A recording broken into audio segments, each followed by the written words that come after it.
사도행전은 누가복음의 속편이라고 할 수 있습니다. 1절을 보시면 내가 먼저 쓴 걸이라는 표현이 나오는데, 내가 먼저 쓴 걸은 사도행전을 누가복음을 가리킵니다. 그래서 누가복음을 기록했던 누가가 사도행전까지 기록을 했습니다. 그런데 누가는 유대인이 아닙니다. 이방인입니다. 예수님의 12 제자도 아니었고 예수님의 공생의 사역을 지켜보지도 못했습니다. 그러나 그는 바울의 제자였습니다. 그런 그가 누가복음도 기록하고 사도행전도 기록을 했습니다. 이 신약 성경 전체의 분량으로 본다면 거의 4분의 1에 해당되는 것이 누가복음과 사도행전의 분량입니다. 저는 이 사실을 기억할 때에 우리가 희망을 가져야 되겠다, 그런 생각을 해봅니다. 인간적으로 드러난 외부적인 조건 가지고 하나님이 사람을 사용하시는 것이 아니고, 하나님은 자신의 주권적인 의지를 따라서 사람을 선택해서 자신의 일에 사용하시는 겁니다. 이 말이 무슨 말이냐? 여러분, 우리 대한민국 교회는 한 역사가 130년밖에 되지 않았습니다. 짧은 역사임에도 불구하고 그래도 우리 대한민국 교회를 통해서 세계의 복음화를 위해서 하나님은 사용하시는 이런 인물들을 많이 세웠습니다. 이 교회의 역사가 2000년이 넘는 그 땅이 아니고 130년밖에 되지 않는 우리 조국 교회를 통해서 하나님 역사하셨습니다. 그리고 더 희망을 가지는 것은 이제 앞으로 나올 인물은 그 서울에 있는 교회들이 아니고 우리 울산에 있는 교회들이 될 수도 있다. 또 더 희망을 가지는 것은 우리 헤리티지 교회에서도 그 인물이 나올 수 있다. 하나님은 12사도가 아니고 누가라는 이방인을 세워서 누가복음, 사도행전을 기록하게 만들었습니다. 여러분, 사도행전이라는 이 성경의 제목은 헬라어 원 제목을 그대로 따가지고 번역을 했습니다. 사도들의 행적이라고 이제 헬라어는 그렇게 이름을 붙였는데, 여러분도 아시다시피 우리나라 말은 이 복수 단수 개념을 별로 중요하게 생각 안 합니다. 그냥 우리는 사도이라면 12사도 이렇게 우리는 그냥 자연적으로 이렇게 머릿속에 단수 복수가 그냥 이렇게 구분이 되는 그런 사고체계를 가지고 있기 때문에, 그래서 사도들의 행적 이거보다는 그냥 사도행전 이렇게 번역을 했습니다. 영어로는 여러분들이 아시다시피 액처라고 그냥 행적들이라고 이렇게 번역을 했습니다. 여러분, 사도행전에서 제일 유명한 구절, 제일 핵심이 되는 구절이 무엇인지 아십니까? 우리가 성경 봉독할 때 마지막으로 읽었던 사도행전 1장 8절 말씀입니다. 오직 성령이 너희에게 임하시면 너희가 권능을 받고 예루살렘과 온 유대와 사마리아와 땅끝까지 이르러 내 증인이 되리라 하시니라. 내 증인, 예수님의 증인 된다는 겁니다. 이 사도행전 1장 8절이 제일 중요한 구절이고 제일 핵심이 되는 구절이고, 사도행전 28장 전체의 틀이 되는 구절이 바로 이 사도행전 1장 8절입니다. 여러분, 사도행전은 두 부분으로 크게 나눕니다. 1장부터 12장까지 이건 베드로를 중심으로 한 이 유대인 선교를, 전도를 보여주고 있고, 13장부터 28장까지는 바울을 중심으로 해서 이방인 선교를 기록하고 있는 것이 사도행전입니다. 여러분, 이번 주 집에 가셔가지고 사도행전을 진짜 주의 깊게 읽어보시면 재미있는 사실을 발견하게 됩니다. 그게 뭔가 하면 1장에서 12장은 베드로 중심 유대인 선교고, 13장부터 28장까지는 바울 중심의 이방인 선교인데, 베드로와 바울을 같은 권위에, 이 동등한 권위에 놓기 위해서 이 누가가 성경을 기록할 때에 아주 재미있는 사실을 두 명을 이렇게 같이 놓고 기록하고 있습니다. 그게 뭔가 하면, 나면서 안전뱅이 된 자를 고치는 사건이 사도행전에 두 번 나옵니다. 3장에는 베드로가 고치고 14장에서는 바울이 고칩니다. 그리고 아주 특이하고 특별한 치료 능력이 나오는데 5장에 보시면 이 베드로가 지나갈 때에 이 그림자라도 나에게 덮일까 생각하고 그러면 낫겠다는 그 믿음을 가지고 사람들이 베드로가 지나가는 그 길거리에 환자들을 침상째 아니면 요를 깔고 거기에 눕혀두었다는 장면이 기록이 되어 있습니다. 그리고 19장에 보면은 이 바울이 쓰던 손수건 두르고 있던 이 앞치마를 가져다가 병자에게 얹은 적 병이 낫고 악기가 떠나갔다. 그 기록이 있습니다.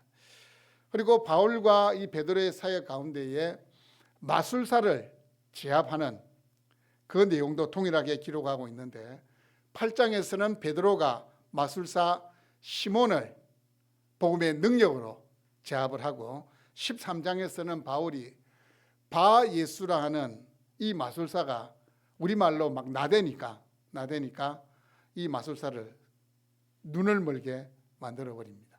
눈을 멀게 만들어 버립니다. 그리고 죽은 자를 살리는 내용도 두 번 나옵니다. 베드로는 죽었던 다비다를 살리고 바울은 죽었던 유두고를 살립니다. 여러분 유두고가 뭐 하다가 죽었습니까? 바울의 말씀을 듣다가 그 말씀이 밤중까지 계속 되니까 이 창틀에 앉아가 이렇게 졸고 있다가 밑으로 떨어져 가지고 밑으로 떨어져서 죽었는데 바울이 살립니다. 여러분 예배 시간에 졸면 안 됩니다. 우리는 지금 창틀에 걸탄 전문이 없어가지고 제가 또 이렇게 살릴 수 있는 능력을 한번 하나님께 주실 수도 있는데 참 안타깝긴 합니다. 이 졸면은 하나님이 여러분을 또 졸지 못하도록 하는 방법이 있으니까 졸면 안 됩니다. 말씀에 집중하셔야 돼요. 그리고 또 어떤 기적이 나오느냐, 옥에서 풀려나는, 복음을 전하다가 옥에 갇히게 되었을 때에 옥에서 풀려나는 장면도 베드로와 바울이 똑같이 나옵니다. 12절에서는 베드로가 풀려나고 그리고 16절에서는 바울이 옥에서 풀려납니다. 바울이 옥에서 풀려나게 되었을 때에 이 간수장이 그 온 집이 예수를 믿게 되잖아요. 그래서 주 예수를 믿으라. 그리하면 너와 네 집이 구원을 얻으리라는 그 말씀이 또 이 사도행전 16장에 기록이 되어 있습니다. 또 이 사도행전을 보시면 6번의 특별한 절들이 언급이 됩니다. 6번 이거 아니죠. 이거죠. 이거. 제가 정신을 못 차리네. 6번의 특별한 절이 언급이 되는데 어디에 나오느냐? 전반부에 3번, 1장부터 12장까지 3번, 13장부터 28장까지 3번 그렇게 특별한 절이 언급이 되고 있는데 6장 7절, 9장 31절, 12장 24절, 16장 5절, 19장 20절, 28장 31절 집어가셔서 찾아보십시오. 혹시 기억 안 나거든 제 설교를 영상으로 다시 들었으면 그 절을 알 수 있으니까 그 절들 읽으실 때 유념해서 읽어보세요. 어떤 내용이냐? 주의 복음이 흥황하여 믿는 자의 수가 더해가더라. 이게 전반부에 3번, 후반부에 3번. 또 어떤 내용은 사도들이 복음을 힘있게 전하더라. 이게 무슨 내용입니까? 사도행전 1장 8절의 말씀이 그대로 성취되고 있고 복음이 계속해서 전진하고 있다는 사실을 순간 6번이나 그리고 마지막 28장 31절도 그 내용을 기록을 하고 있습니다. 자, 사도행전은 누가복음과 마찬가지로 누가가 기록해서 데오빌로라는 사람에게 헌정한 책입니다. 헬라 문화권에 있어서 자기가 어떤 책을 쓰게 되었을 때에 유명인에게 헌정을 하는 그런 관습이 있었습니다. 그래야 이 책이 더 널리 읽혀지기 때문입니다. 자, 그런데 누가복음 1장 4절에 나오는 데오빌로라는 그 이름을 부를 때의 호칭과 오늘 1장 1절에서의 호칭의 차이가 있습니다. 빠진 게 있습니다. 뭐가 빠졌을까요? 각하라는 호칭이 빠졌습니다. 이 존칭이 빠졌습니다. 누가복음 1장 4절에서는 데오빌로 각하여 했는데 오늘 1장 1절에 보니까 그냥 데오빌로여 이렇게 되어 있습니다. 아마도 누가복음을 기록해서 데오빌로에게 이 누가복음을 헌정할 때까지만 하더라도 이 데오빌로에게 그렇게 큰 믿음이 없었던 것 같습니다. 하지만 이 누가복음을 읽고 확실한 믿음의 확신을 가지고 이 교회의 구성원이 되었던 것 같습니다. 그래서 더 이상 이제 이 사도행전을 헌정할 때는 가카라는 호칭을 쓰지 않고 그냥 데오빌로라는 이름을 쓰고 있습니다. 여러분 그렇지 않습니까? 어떤 사람이 우리에게 처음 왔습니다. 근데 그 사람은 이제 우리가 호칭할 때에 처음부터 누구누구 성도님 이렇게 그분이 이제 다른 교회에서 오셨다면 직분대로 부르면 되지만 첫 신앙생활을 시작하면 대충 우리가 어떻게 부릅니까? 그분이 사회에서 어떤 직함이 사장님이면 아이고 김 사장님 이렇게 하든지, 아니면 그분이 회장님이면 아니면 박 회장님이라고 부를 수도 있고, 교수면 누구누구 교수님 이렇게 부르기도 합니다. 하지만 세월이 지나서 이분이 이제 믿음을 가지게 되면 어떻게 호칭합니까? 누구누구 성도라든지 아니면 직분을 넣어서 호칭을 하게 되어 있습니다. 아니면 비견한 예로 우리가 예수 믿게 되면 우리는 가족이 되는 겁니다. 예수 그리스도의 보혈로 맺어진 하나님의 가족이 되는데, 여러분 가족끼리 사이에서 있는 그 직함으로 부를 수가 있습니까? 여러분 가족끼리 여러분 아들에게 아들 이름 부르는 게 아니고 아이고 우리 김 박사님 모르죠. 자랑스러워가지고 김 박사님 이렇게 부를 수도 있겠지만 가족끼리는 그렇게 안 부르잖아요. 이름을 부르잖아요. 이름을 부르든지 어머니, 아버지, 형이든 어쨌든 가족끼리는 있는 그대로를 부르지 사회에서 있는 그 직함을 넣지 않습니다. 우리도 마찬가지입니다. 교회에서는 모두가 믿음의 형제요 자매라는 사실입니다. 진짜 건강한 교회는 사회에서 내가 성취하고 누리고 있는 그 모든 것은 다 없어지고 그리스도만 남아야 진짜 건강한 교회입니다. 진짜 그렇게 돼야 돼요. 교회에 오면 내가 사회에서 어떠한 존재든지 관계없이 그리스도만 남아야 돼요. 다 믿음의 형제요 자매가 되어야 된다는 사실입니다. 이 사도행전은 우리 주 예수 그리스도께서 부활하신 후에 40일 동안 제자들에게 나타나신 그 일을 이야기하면서 시작을 하고 있습니다. 부활하신 예수님은 이제 더 이상 무명의 갈릴리 출신의 선지자가 아닙니다. 예수님은 하늘의 권세를 가지신 심판의 주가 되시고 온 세상을 통치하시는 주권자가 되시고 만왕의 왕이 되십니다. 그리고 예수님의 부활하신 몸은 부활에 신령한 몸이기 때문에 더 이상 시간과 공간의 제약을 받지 않습니다. 그래서 부활하신 예수님이 문이 닫혀 있는데도 들어오시는 장면이고, 이 제자들과 함께 엠마오로 가시다가 갑자기 사라지시기도 하고, 부활하신 예수님은 더 이상 사람들이 생각하는 나사렛 출신이 아니라는 겁니다. 영광스러운 하나님 보좌 우편에 앉아 계시는 그 하나님이 되신 겁니다. 부활하신 제자들을 계속 만나 주신 것은 오늘 말씀해 보면 그대로 나옵니다. 예수님은 자신의 부활을 제자들에게 확신을 시킵니다. 그것뿐만 아니고 하나님 나라의 일에 대해서 제자들에게 계속해서 말씀해 주십니다. 3절을 보시면 그가 고난 받으신 후에 또한 그들에게 확실한 많은 증거로 친히 살아 계심을 나타내사 40일 동안 그들에게 보이시며 하나님 나라의 일을 말씀하시니라. 사람들은 미련하고, 사람이라는 존재가 미련하고 아둔하고 의심이 많기 때문에 한 번 가지고는 안 되는 거예요. 주님께서 반복적으로 나타나셔서 자신의 부활을 확실히 믿도록. 그래서 여러분 사도 요한의 첫 번째 서신인 요한 1서에 보면 이 요한 1서의 서신을 시작할 때 이런 말로 시작합니다. 우리가 들은 바요, 눈으로 본 바요, 자세히 보고 우리 손으로 만진 바라. 그 부활하신 주님에 대한 그 고백을 하고 있습니다. 여러분 성경의 기록에 의하면 부활하신 주님은 이 40일 동안 한 10번 정도 제 아들에게 나타나시고 만나 주십니다. 여러분, 이 40일이라는 것은 성경을 보시면 진짜 의미 있는 숫자입니다. 모세가 십계명을 받기 위해서 시내산에 올라갔을 때 며칠일 그 가운데 있는 줄 아십니까? 40일 동안 있습니다. 40일 동안. 엘리야가 하나님의 산 호렙에 이르기 위해서 걸어간 날이 며칠인 줄 아십니까? 40일을 걸어갑니다. 더 중요한 건 우리 예수님이 공생의 사역을 시작하기 전에 금식 기도하셨는데 며칠 기도합니까? 40일을 기도합니다. 그래서 이 40일이라는 것은 부족함이 없는 충만한 시간을 상징하는 겁니다.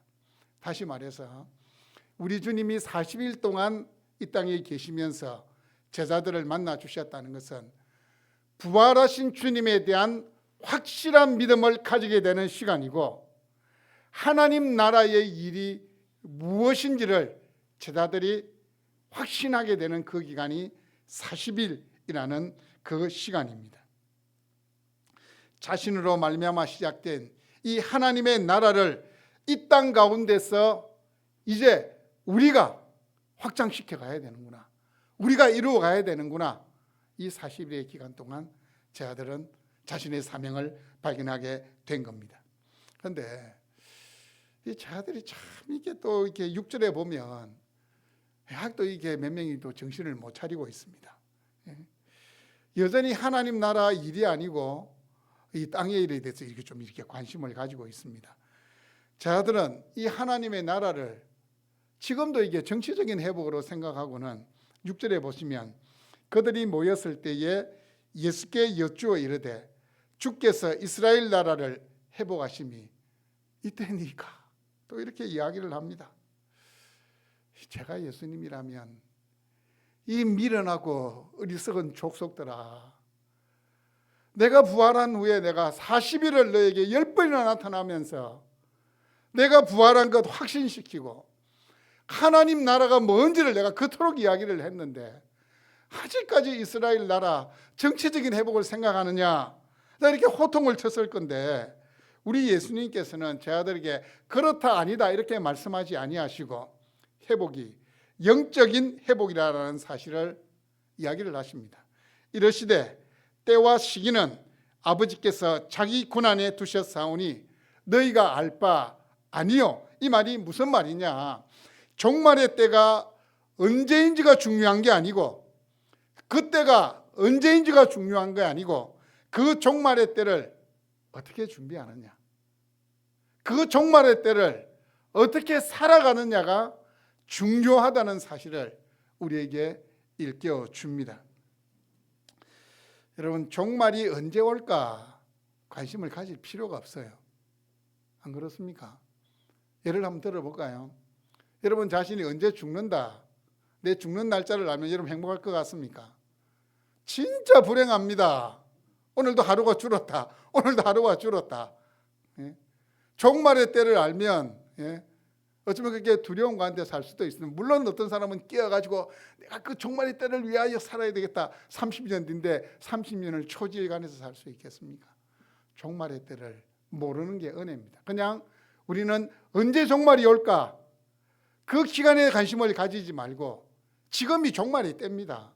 여러분, 종말이라는 것은 예수 그리스도께서 이 땅에 오신 그때부터 이미 종말은 시작이 되었습니다. 하나님의 나라는 이미 시작이 되었고 하나님의 나라는 아직 완성되지 않았습니다. 언제 완성됩니까? 예수 그리스도께서 다시 재림의 주로 오실 때에 완성이 되는 겁니다. 그래서 하나님 나라를 설명할 때에 이미와 아직이라는 단어로 설명합니다.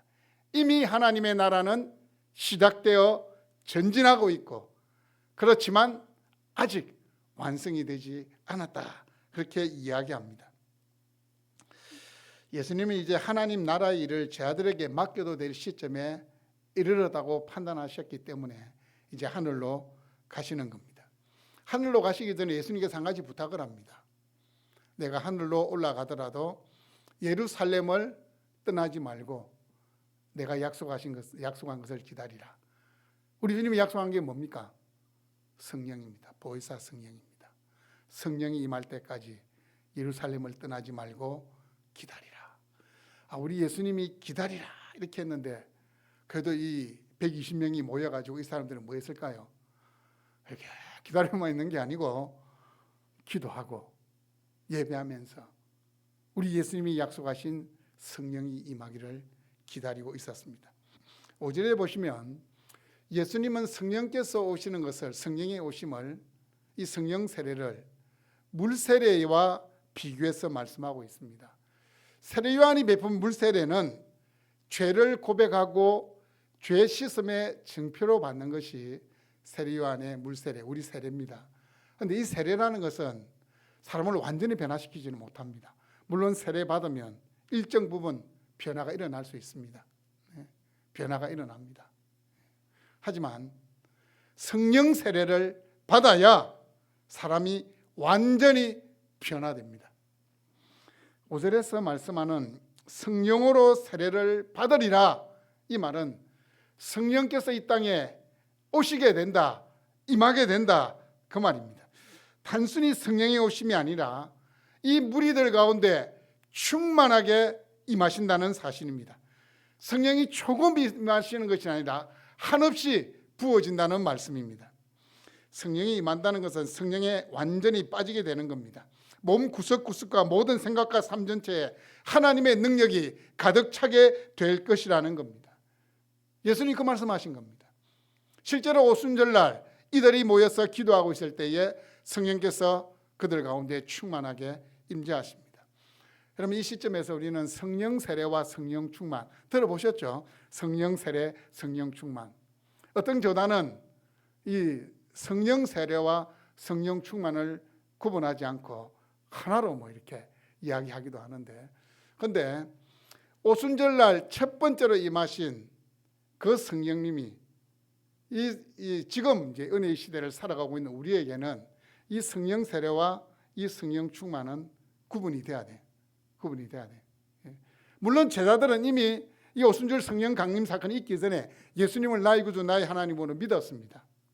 성령이 오신 것은 이 복음의 전진을 위해서 또 그 후세에 일어날 믿음의 사람들을 위해서 성령께서 오셨는데, 이 성령의 세례가 뭐냐?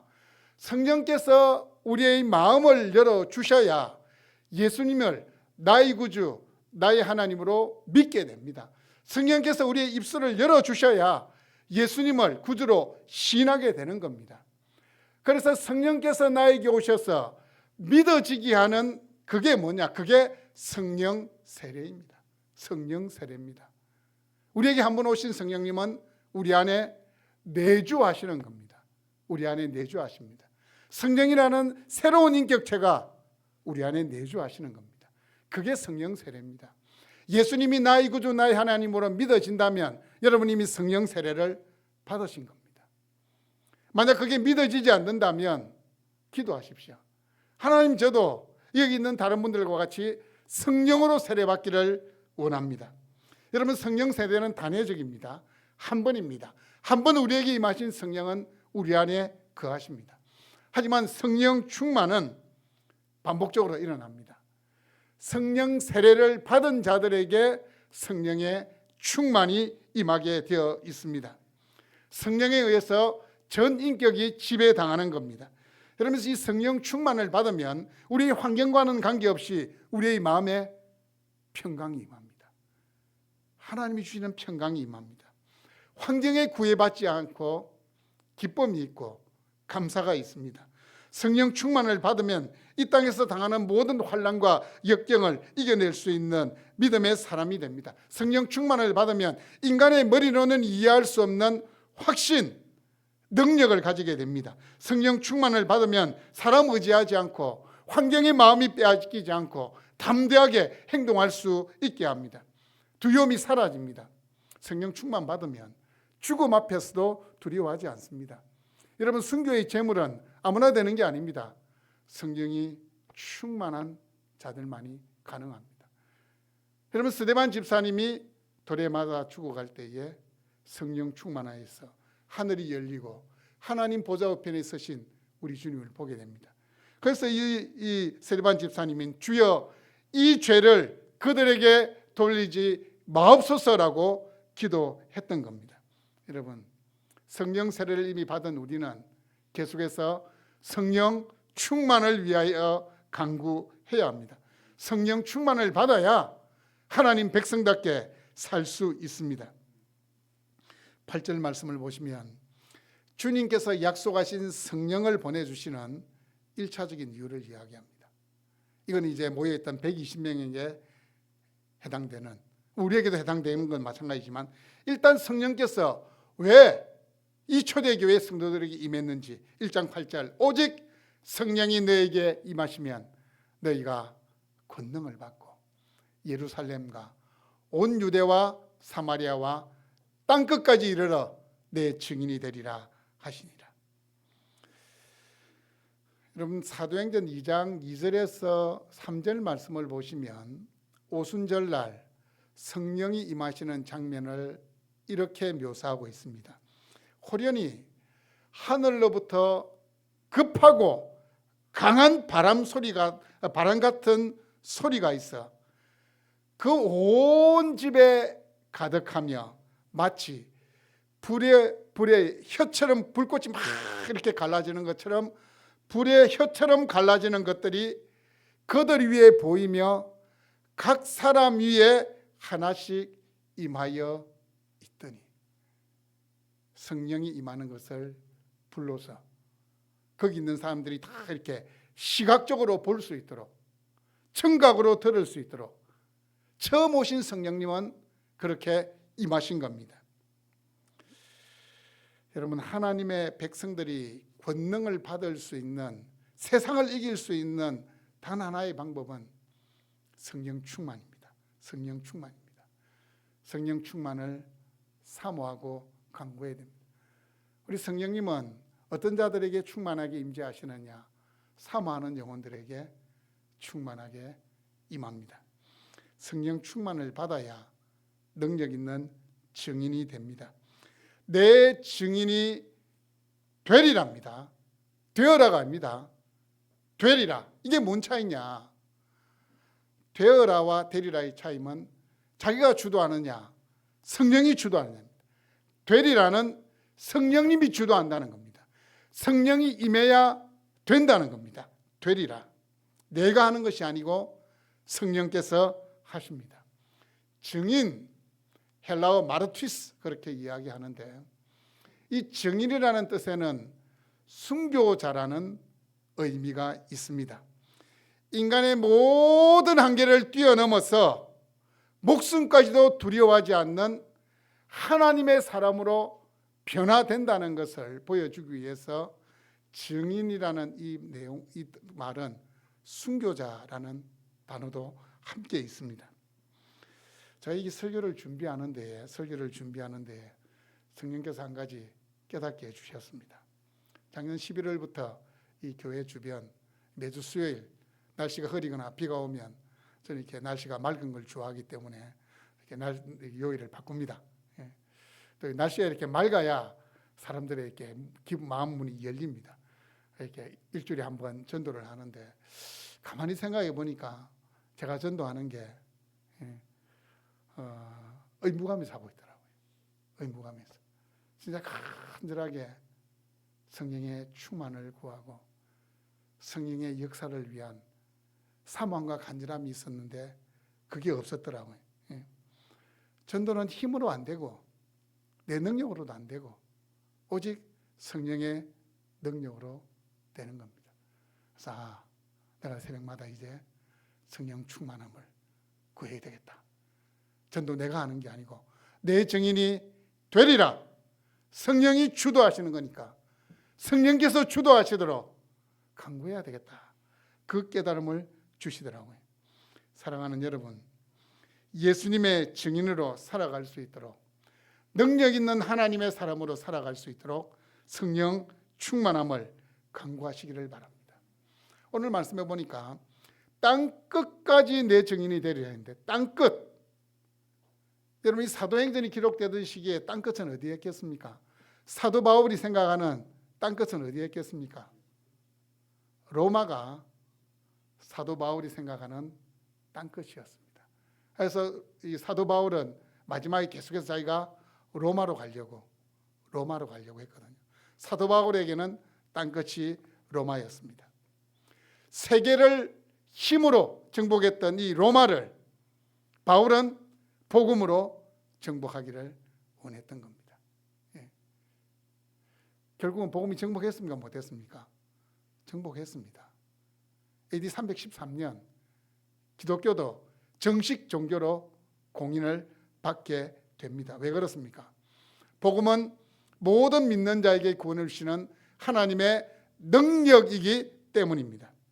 사랑하는 성도 여러분, 우리는 복음이 전 세계로 지금 확산되고 있는 은혜의 시대를 살고 있습니다. 지금 이 시간도 수많은 지역들의 종족들에게 복음을 전하기 위해서 선교사님들이 헌신하고 있습니다.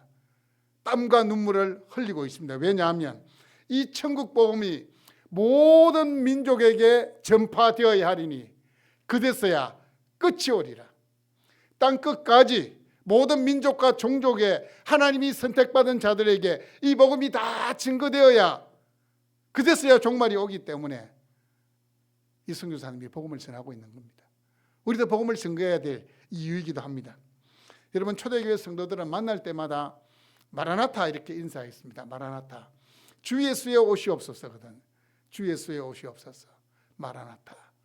여러분, 마라나타로 인사할 수 있겠습니까? 아마 어떤 분들은 좀 부담이 될 겁니다. 내가 아직 젊고 이 세상에서 내가 해보고 싶은 것도 많고 누리고 싶은 것도 많은데 뭐 주 예수의 오시옵소서 마라나타라고 인사하냐. 예. 주님 속히 오셔야 돼. 우리 그리스도인들에게 있어서 가장 사모하는 날은 예수님 오시는 겁니다. 예수님 오셔서 이 세상을 새롭게 하시는 겁니다. 하나님의 나라가 완성되는 것이 우리의 간절한 소원이요, 마지막 소원이요, 단 한 가지의 소원이 되어야 됩니다. 그래서 마라나타 끊김 없이 인사할 수 있어야 됩니다. 여러분, 바울에게는 땅끝이 로마라고 했습니다. 그러면 여러분에게는 땅끝이 어디입니까? 여러분의 땅끝은 어디입니까? 저 북한에서 고통받고 있는 북한에 있는 주민들이 여러분의 땅끝입니까? 아니면 가이 바이 보도 지면 안 된다는 저 일본이 우리의 땅끝입니까?